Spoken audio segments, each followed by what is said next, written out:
Praise the Lord. கர்த்தருடைய நாம் இந்த காலவெளியில் மகிமைப்படுவதை நாம் இணைந்து இந்த நாளில் ஆண்டவருடைய பாதத்தில் சில வினாடிகள் இருக்க உதவி செய்த தேவனுக்காய் நன்றி. இந்த நாளிலும் கூட எரேமியா தீர்க்கதரிசியின் புத்தகம் 1ஆம் அதிகாரம் அதனுடைய 19வது வார்த்தையின் முதல் பகுதியை வாசிக்கிறேன்.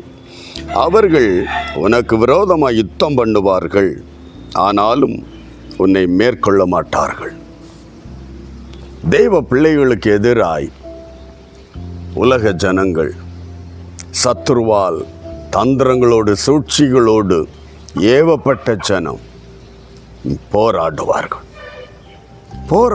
தேவ பிள்ளைகளுக்கு போராட்டம் உண்டு. வேதம் சொல்லுகிற இந்த உலகத்தில் உங்களுக்கு உபத்திரம் உண்டு. ஆனால் போராடுவார்கள். போராட்டத்தை நீ ஃபேஸ் பண்ணுவாய், போராடுகிறதை நீ காண்பாய். போராடுகிறத நபர்களை நீ காண்பாய்.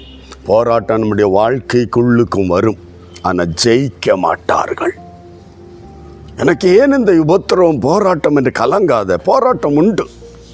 நீ குற்றம் செய்ததினாலோ செய்யாததினாலோ வரலாம். ஆனால் அந்த போராட்டத்தின் வேளையில் ஒன்றை இருதயத்தில் பதித்து கொள்ளணும். இந்த போராட்டத்தில் எனக்கு என் ஆண்டவர் உதவி செய்வார். சத்துருக்கள் என்னை மேற்கொள்ளுவதில்லை. போராடுவார்கள் என்று சொல்லி இருக்கிறபடினால போராட்டத்தை ஃபேஸ் பண்ணலாம், ஆனால் மேற்கொள்ளுவதில்லை, ஜெயிப்பதில்லை. ஜெயம் என் தேவன் எனக்கு தருவார். இந்த உறுதியை நீ பெற்றுக்கொண்டால் இந்த போராட்டத்தில் உடைந்து போக மாட்டாய், சோர்ந்து போக மாட்டாய், விழுந்து போக மாட்டாய். இந்த காலை வேளையில் ஆண்டவரை நோக்கி பாருங்கள். எனக்கு வருகிற இந்த போராட்டம், ஆமேன், இதில் எனக்கு ஜெயம் தருகிற கர்த்தர் என்னோடு இருக்கிறார். எனக்கு வெற்றி தருகிற தெய்வம் என்னோடு இருக்கிறார். ஆமேன். இந்த போராட்டத்தில் எனக்காக போராடுகிற தேவன் ஒருவர் உண்டு. அல்லேலூயா. அவர்கள் மாம்ச பியத்தில் உன்னோடு போராடலாம். ஆமேன். தேவனோ தெய்வ வல்லமையில் உனக்கு உதவி செய்வார். நீ ஜெயிப்பாய். ஆண்டவரை நோக்கி பார்க்கலாம். சோர்ந்து போக வேண்டாம். எத்தனை போராட்டமானால் எல்லாவற்றிலும் இருந்து ஆமேன் ஜெயம் தருகிற ஒரு கர்த்தர். இந்த காலையிலே அவரை நோக்கி கூப்பிடுவோம்.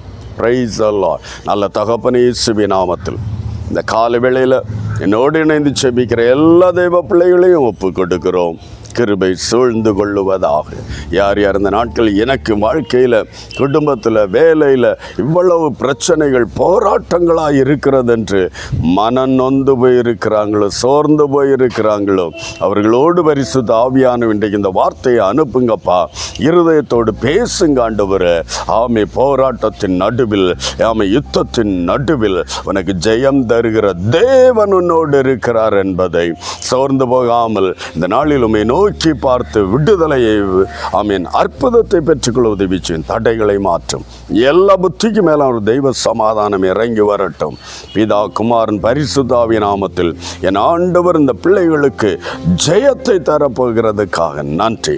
ஒவ்வொருவரும் இதை நம்பி விசுவாசத்தோடு உம்மை பற்றி கொள்ள பிரியமாய் நடக்க உதவி செய்யும். இப்படி செய்யப்படுறதுக்காக நன்றி. இயேசுவின் நாமத்தில் பிதாவே, ஆமேன். கர்த்தர் உனக்கு ஜெயம் தருவார். God bless you. Praise the Lord.